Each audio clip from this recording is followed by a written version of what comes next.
You're listening to Sox in the Basement, a production of the Broadcast Basement Limited, where every show is 30 minutes of good and comes from a basement bar on the south side of Chicago. Pull up a stool, pour a cold one, and join us right now for Sox in the Basement. Heard everywhere podcasts can be found, and always at soxinthebasement.com.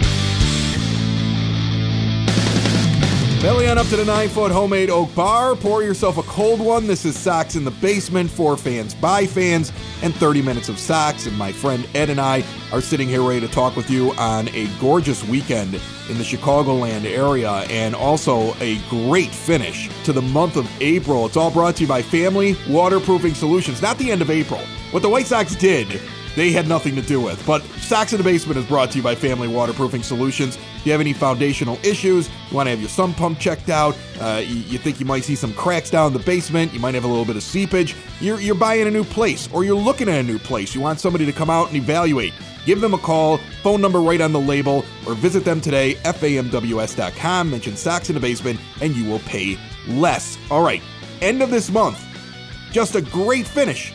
I mean, for all my annoyance with some of the lineup decisions by Tony La Russa, with the weird bunting. I mean, did I see him bunt a guy from second to third the other day? I mean, like, there are things that he does that I go, how old are you and why do you continue to prove to me that you managed in the 80s by continuing to manage like it's the early 80s? But on the other hand, it's hard to argue with results. A team that came out slow in a lot of ways with a lot of their key players not hitting, and he's been able to massage this team into quite a run over the last 10 days. And they're clearly the best team in the AL Central, even if they're sitting in second going into May, because what the Royals have, I believe, is complete fool's gold when you look at the metrics of their team and ours. So it's hard to be upset. You have to be in a good mood entering the month of May. Oh, absolutely. And some of these early season things that have gone on, I mean, we can take umbrage with Tony maybe making some managerial decisions, like you said, that look like he's still stuck with the 80s White Sox teams and, still stuck with what he was doing with the Oakland A's, things like that. But I don't necessarily mind a new manager going through the first month of the season, playing around with his lineup a little bit. It's a little different than Ricky Renneria still doing it, the last week of the season, trying to find out where everybody should be hitting. Tony giving even opportunities to somebody like Jake Lamb or Billy Hamilton in the first month of the season, I'm sort of okay with that. I'd prefer he not cost Andrew Vaughn at bats for Billy Hamilton, but this is the time of the year where you got to learn this stuff. Even the bullpen stuff. I'm okay with him trying to figure out the bullpen a little bit. What I'm happy about is guys are coming around and hitting the way they're supposed to hit. Pitchers are coming around. They're starting to pitch the way they're supposed to pitch. And you're seeing the talent on this team that we expected rise to the top. And you're right. The Royals, have fun being in first place for right now because you are not staying there. Oh, you're screwed. We're coming for you. This is all going to be over very quickly for the Kansas City Royals. The White Sox are going to catch them, beat them, run over them, step on them on the way by, and just keep going. Let's talk about some of the stats as we get to the end of April, beginning of May. Just as we flip the calendar here, as I sit here and look at the White Sox offense, the second highest OPS in Major League Baseball. And that's not because of their slugging. And you'll be like, what? What are you talking about? Look at all the big hits that they're getting. Look at the home runs that they're knocking out. It's not because of that. They are Billy Bean's wet dream. They are Moneyball's answer. They get on base more than any other team in Major League Baseball, including the Los Angeles Dodgers. As they finish off April, their on-base percentage is number 1. And they also have the highest batting average of every team in Major League Baseball. They're not near the top of the home run list, but they are a team that goes out there and gets on base and scores runs. And they have a run differential right now, Ed, that is a higher number. And that is the difference between the amount of runs they score and the amount of runs that they give up. So the higher the number, the bigger the differential. Their run differential is more than the amount of games they've played. I want you to think about that because that is rare. They are a team that is averaging more than a run per game better than their opponent. they're not going to win every game, but that's how you get into streaks where you win 8 out of 10, or 9 out of 12, and you start going. And this team has that in them. Like, they're going to stumble. They're going to make mistakes. They're going to lose, for example, earlier in the week, first game of the series to the Tigers. Like, they're not going to sweep everybody. But, this is something that shows you how good of a team they are, and I feel like they've just scratched the surface because you got a guy like Timmy Anderson who still isn't like clicking on all cylinders right now. You got a guy like Jose Abreu who still isn't clicking on all cylinders, but he's getting there. You got Andrew Vaughn now improving incredibly within your lineup. You see when you go back over the last 14 days, the last 21 days, you could see that as he's gotten acclimated, he's starting to hit the ball at a very good pace for a rookie. You've got all this going on, and Yoan Moncada hitting like it's 2019 suddenly. I mean, this is, and I haven't even gotten to Yermin Mercedes yet. And the fact that he has an OPS that, like, if he just keeps doing this for the rest of the year, he's a Hall of Famer. Like, it's not even possible to keep this up. It's right? Yeah, no, he's not going to be what he has been in April, but the idea that you went through the month of April, end of the month of April with that run differential, and forget, Yermin Mercedes for a second, or some of the contributions you've gotten from guys that maybe you weren't expecting. But think about the fact that we spent the entire month going, what's wrong with Yoan Moncada? Was 2019 a fluke? He looks awfully, he's striking out a lot. He looks awfully, well, I didn't feel that way. Don't you put me, I've been a yo-yo, stan. Well, I don't know if that's what the kids say. I have believed in him forever. Early on, he was striking out a lot, right? More to the point, Jose Abreu he was almost useless at the plate for the first 3 weeks of the season, and he was grounding out and striking out and not doing it. This is the MVP. This is a rating AL MVP. You have two major guys in the lineup that hadn't really been themselves, not including somebody like Yasmani Grandal, who was getting on base, but not really hitting. Yasmani Grandal is much better against left-handed pitching than right-handed pitching. And he's had 6 at-bats against left-handed pitching right now. In fact, Zach Collins has actually faced more left-handed pitchers than Yasmani Grandal. Yasmani, I think, is going to figure this out as things go on. I'm not afraid yet about what his year is going to look like. But I'm saying that's the point. The point is that for all of these concerns, the White Sox have ended the April with a massive run differential, and that is why we can sit here and still say, look, at the end of the season, they are going to be in it. Well, here, I want to go back to something we talked about. I want to say it was a week or two ago on this show. Remember, everything's on demand at soxinthebasement.com, and also every podcast player you can think of. You can say, hey, Alexa, play Sox in the Basement. It just starts playing. But the brand new interactive website, which also has a little microphone in the bottom right corner of your screen, whatever device you're using, you click on it, you leave us a voicemail, you talk with Sox in the Basement, you give us your comments, your concerns, your questions, and then we will use them whenever it makes sense to throw them onto the show. But a couple of weeks ago, we did a dive into OPS versus left-handed pitching and right-handed pitching. And if you remember, we talked about their career, 2019, and their 2020 shortened season. When you look at what's going on here in the first month of play, after we've gotten through that, which would have been basically half of last year when you're trying to compare things, all right?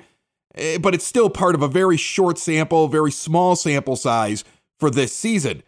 The White Sox have more guys that are at all-star level, 900 or higher OPS against left-handed pitching than they had when you look at career stats, 2019 stats, 2020 stats. Here in early 2021, they're murdering it, but they haven't actually seen a lot of it. The thing that stands out to me, though, is what they're doing against right-handed pitching. And that's the key. For the first time in a while, the White Sox have 4 active players that have an 840 or higher OPS, that's your on-base percentage and slugging percentage added up, against right-handed pitching. Mercedes, who's ungodly at a Hall of Fame level right now with an 1116. Right, yes. All right. Tim Anderson at a 902.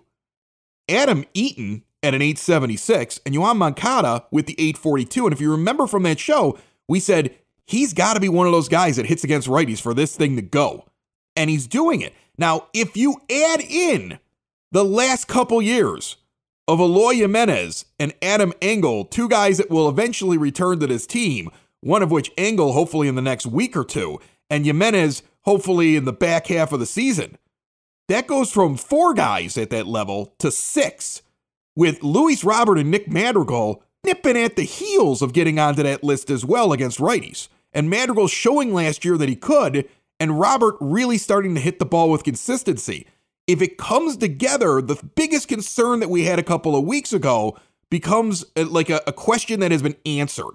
And if that happens with the way this team is pitching, good luck, everybody. Like I'm starting to throw my chest out and with telling people like we're good. I got asked last night on a Zoom call with a bunch of friends that I've been friends with since college. We've been getting together, every week, and we just sit down and have a beer at the bar, and I talk with them. And my buddy from New York always makes fun of me when I tell him that the White Sox are a great team and a contender. He just put his head down like he knew. I was like, we're better than you. We're better than you right now, and I think we're going to be better than you all year. My buddy from Minnesota, miserable out there. Just like, thanks for sending column A to us because it's just costing us games. Like, I guess he's like he's nearly at a -3 WAR for the season already for how he's affected Minnesota Twins games. Okay. Like all my friends, I got the other friend is a St. Louis Cardinals fan. I mean, think about the guys I have to deal with normally and the way that they're normally much better than my team. Those are some of the worst fans to deal with, right? Too, aren't they? And they're the worst people to deal with. And all of them last night were like, yeah, your team is bonkers good. Just incredibly good. So, I mean, like, look, you're not going to win every game, but look at the overall play. Look at what's going on right now over the last week and a half, man. You got to be pumped. Ed, I'm going to tell you something. The moment that this series is over with Cleveland and the White Sox hit the road, there is something to do at Cork and Kerry at the park on Monday, which is an off day and the White Sox are not in town. They do 2 burgers for the price of 1.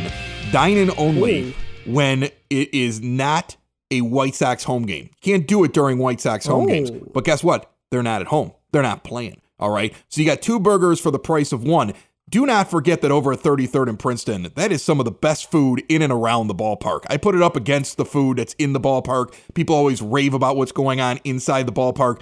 Look, it's a little confusing right now. Like, where can I go get some food? Where am I allowed inside the ballpark? It's not a bad idea during games to head over to 33rd and Princeton and get your food before or after. It's not a bad idea to go watch a game there with other Sox fans, whether they're on the road or at home. But if you're thinking about getting yourself some eats on Mondays, these things are like award-winning. The Latino Burger, one of Chicago Tribune's top 10 burgers of the year, queso, chorizo, avocado, chipotle mayo. They got the Cork with the pork. It's got pulled pork on top of the burger. They've got the Southside Irish. I think you've had that one before. It's got Irish bacon, double cheese, coleslaw, and an egg put up on top of it. So many different options. Great ballpark food. Head over there to 33rd and Princeton for more details. Cork and Kerry at thepark.com. So you made a mistake, and I'm going to laugh at you about it right now.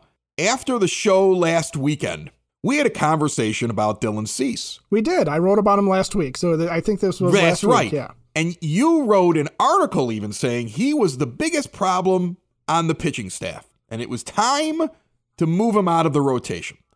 And then I went so far as to saying, why don't I trade you a couple of high-end prospects for Dylan Cease in our fantasy baseball league? And folks, within 24 hours, Dylan Cease was a member of my team.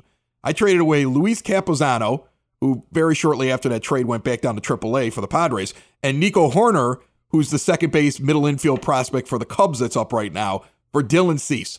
Ed gave up on Dylan Cease. The first start after that occurred for Dylan Cease, he goes out, goes 7 strong, 71% of his first pitches were strikes. He was throwing strike 1 71% of the time in that effort. He looked marvelous. He was throwing a curveball with a hook that made me swoon to strike out everybody. His finishing pitch, I think, was a curveball every single time. The Tigers knew it was coming, and they couldn't get their bat on the ball. That was incredible. If this guy does that, and supposedly, I guess Lance Lynn told him to do something. He kind of credited him, like, oh, Lance talked to me about this, and I'm going to try it. Well, it worked. Whatever it is, it worked. I mean, there's what happens when you bring in a veteran pitcher like Lance Lynn who knows how to do it, and you get him around youngsters. And he goes, hey, by the way, kid, maybe you should try this. And then he goes out and has this incredible effort. And you, my friend, really screwed up, didn't you? How bad do you feel? I want all White Sox fans everywhere to thank me. Because I have been playing fantasy sports since the 1990s. And two immutable facts are true for me in fantasy football and fantasy baseball, which are the two primary fantasy sports. One, I will end someone's career every year. Right. Every calendar year, I will end either a football player or baseball player's career. Right, because you draft him, you depend on him, and he dies out there or something. I literally had, in back-to-back seasons in fantasy baseball, ruptured testicles from Mitch Haniger and Yadier Molina. That's how good luck I am for both of them. People. You were actually on a roll where you were rupturing testicles just by putting guys on your fantasy baseball team. I was rupturing testicles by putting guys in my starting lineup. Now, the other immutable fact is that whatever team I root for in real life, if I draft their players, they will, regardless of talent level, absolutely poop the bed until I get them off my roster. So I took a gamble with Dylan Cease. I traded for him in the offseason. He was there on the roster. And as soon as he got off to this bad start, I'm like, you know what? You offered me a couple of prospects, and I'm like, look, I got to take it. I got to get this guy off the team because for the greater good of White Sox fandom, Dylan Cease needs to no longer be on any of my fantasy teams. So what teams. you're claiming is that you made a terrible trade and jumped the gun and gave me Dylan Cease because you were doing because I want the White Sox to win the World Series. You're like the little kid from Tiger Town that has to be watching the game in the stadium for them to perform, but when he's at home, they're bad. Remember that movie from the 80s? Like he had to actually be there at the ballpark, like he's running through in the final scene and he pokes his head through at the last moment where he can get a view of what's going on and something good happens. Now I got to go find that movie. I'm sure it's streaming somewhere and watch it today. But that's what you are. You influence the game in that way. I influence the game in that way. It's tried and true. Last year, Bears fans, last year, how bad was David Montgomery in the first half of the season? Right. He was terrible. Yeah. What did I do? I traded him mid-season. Yeah, he got good. He turned it around. Yeah, look at you. Look at you. Well, you better stay away from their new quarterback. Just don't go anywhere near him, okay? As far as I'm concerned, I want you to tweet. I know better. I know better than to ever touch Bears quarterbacks in fantasy football. Are you kidding me? Jeez. Meanwhile, the Sox in the Basement Twitter account made Larry Garcia have a day the other night because I criticized why he was starting over Nick Manderkle in game 1 and then playing in game 2. I'm like, how is the worst hitter on the team in the lineup for both games of a doubleheader and the guy goes off and is like a big part of them winning? So maybe that's how it works too. Maybe when the Sox in the Basement Twitter account criticizes a lineup decision, automatically that guy is going to do very good. Let's talk about some of the pitching stats, okay? The White Sox currently, as a team, as we flip the calendar, just outside the top 10 in walks and hits per innings pitched. So, you want them to get a little bit better at that. But in terms of earned runs, they are a top 10 team right now. They have one of the lowest 10 ERAs in all of baseball, which is incredible. But here's another one that kind of stood out to me.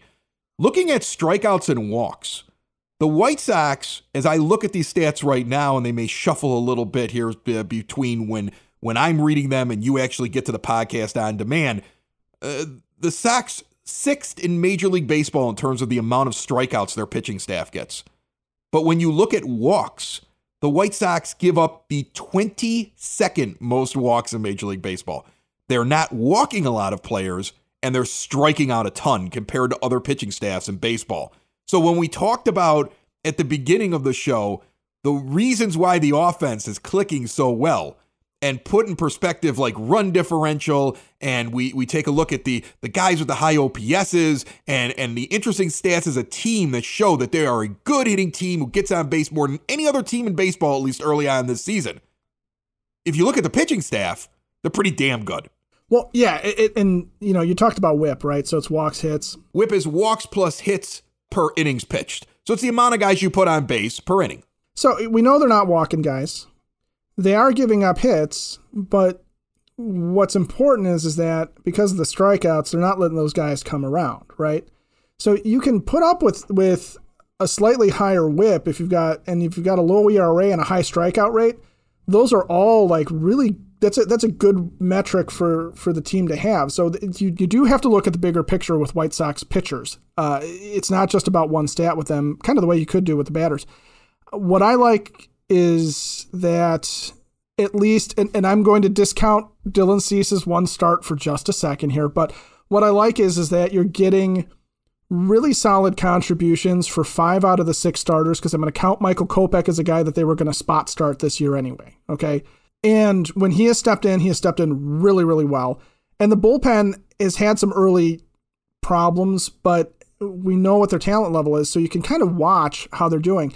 And I think what's important to do too is to look at, and I wish I had it in front of me, but to look at the amount of guys that they're leaving on base, because that's also a really good sign. If they're stranding runners at a high rate, what that means is that those hits in that whip, that's bringing that whip up, those hits are meaningless. Those walks are largely meaningless because they're not coming around to score. Sox in the Basement listeners, do the hard work. And if you're a hardworking man or woman on the South Side, you need to be outfitted properly. And that's why you should visit Red Wing Shoes in Evergreen Park, New Lenox, and Geneva. A work boots specialty store that carries sizes from 6 to 16 and feet as wide as 4E. A 115-year-old company that came out of Red Wing, Minnesota. And one of its largest stores in the entire Midwest is in Evergreen Park, Illinois, ever since 1976.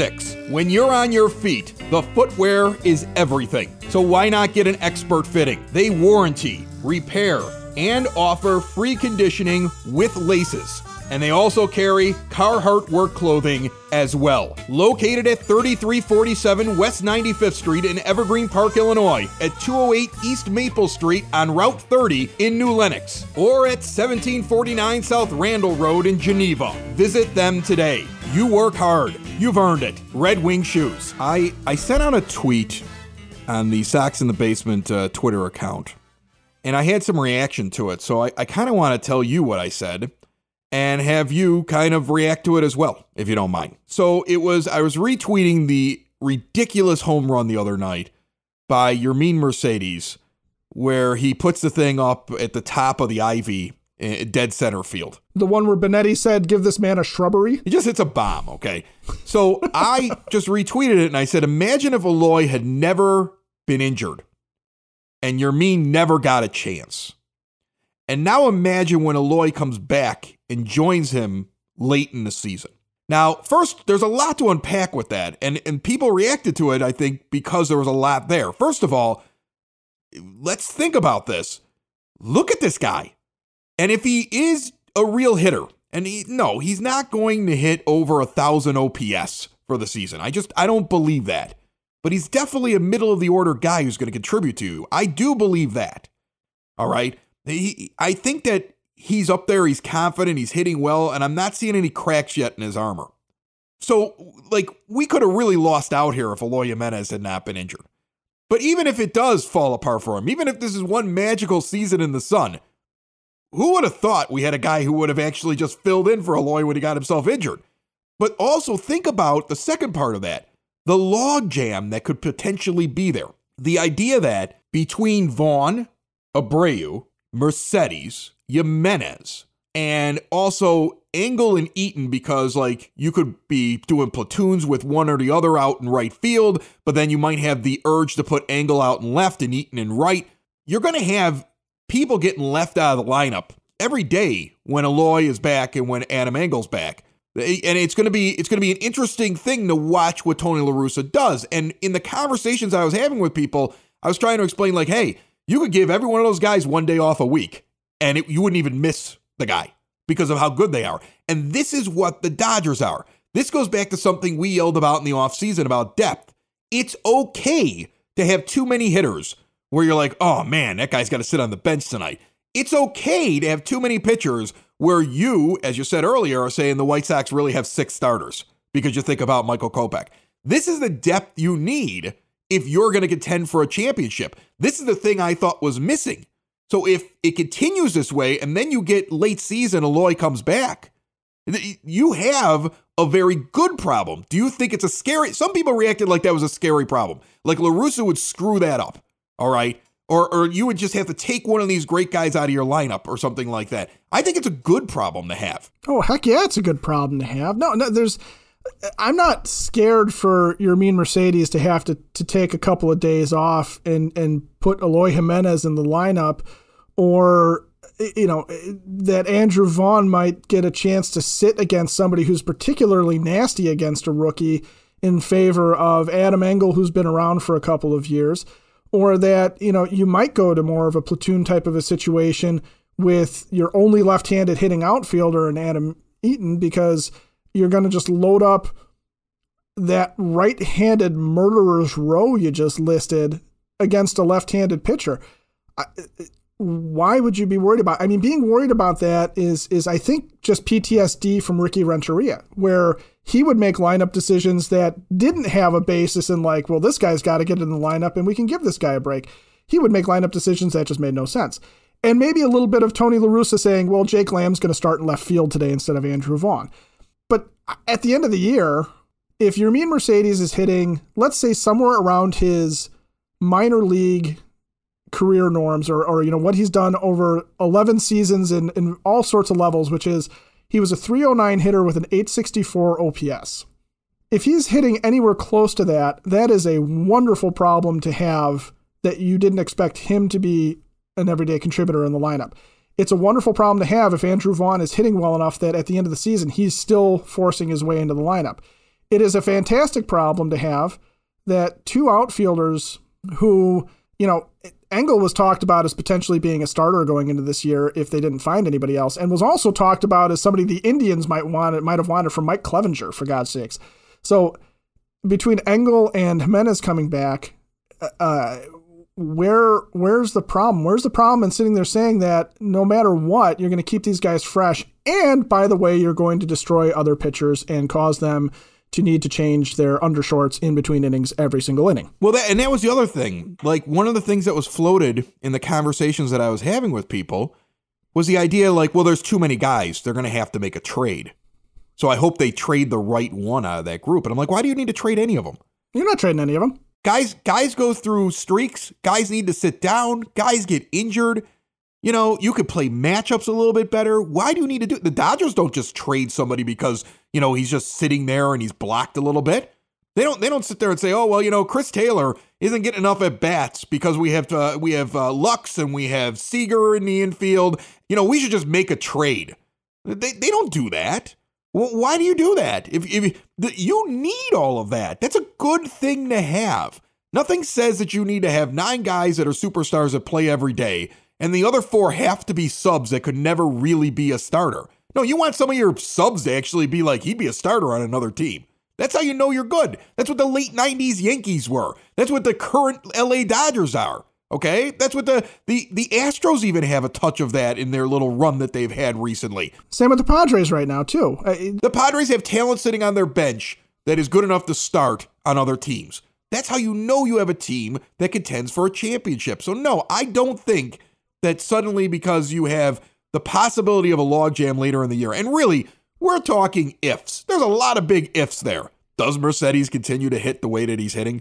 Does Eloy come back and actually have power? Or because of the way that he had that muscle tear, is he just basically a base hit machine who's not going to hit bombs until he's fully recovered next season?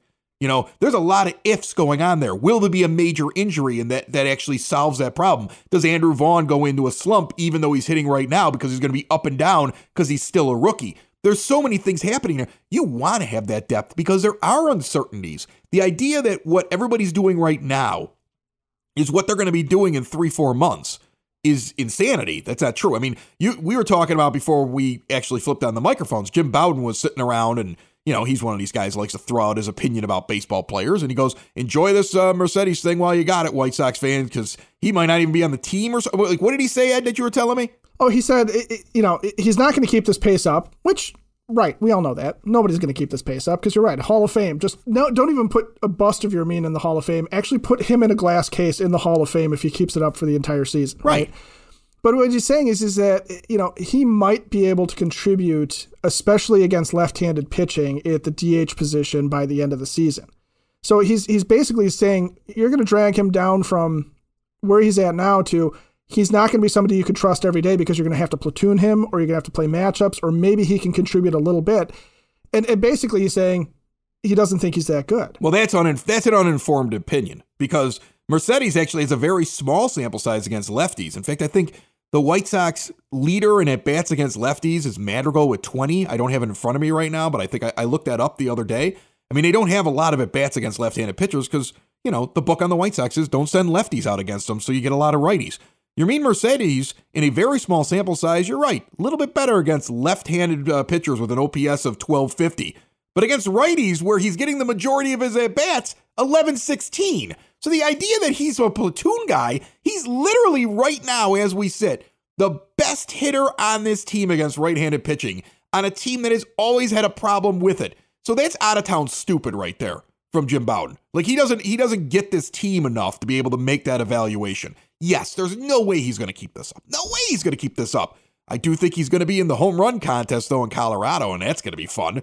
Likely, though. Well, that'll be a good time. Right, it'll probably screw up his swing, and then that's when he'll have the fall off. I mean, he's going to hit a slump. He's going to have to be benched for a little while. He's going to have to work things out as pitchers adjust to him. But the idea that he can't hit right-handed pitching, I think, is really stupid. I think that the idea that just because it's almost as if he looked at Yermin and he goes, well, he's a right-handed hitter, so he'd only be good against lefties when he evens out. I don't think there's anything to support that at all. Well, to give you an idea of what Mercedes did, say in 2019, his last full minor league season, against left-handed pitchers, 361 with a 1.115 OPS. That's mashing against some left-handed pitching. That's mashing. Against right-handed pitchers, 300 with a 908 OPS. That is also mashing against right-handed pitching. He's better against lefties. Fine. Makes sense. He's better against lefties. He's not terrible against righties. There are guys with worse splits lefty-righty on this team right now than Yermin Mercedes. Like, I mean, the idea that he'd be the platoon guy, I don't think so there, Jim.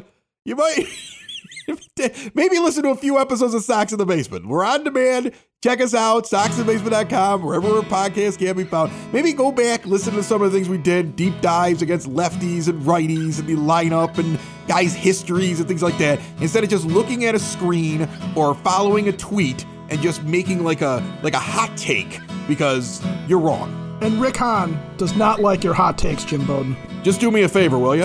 Absolutely. What do you need? Don't put Yermin Mercedes on your fantasy team. Sox in the basement.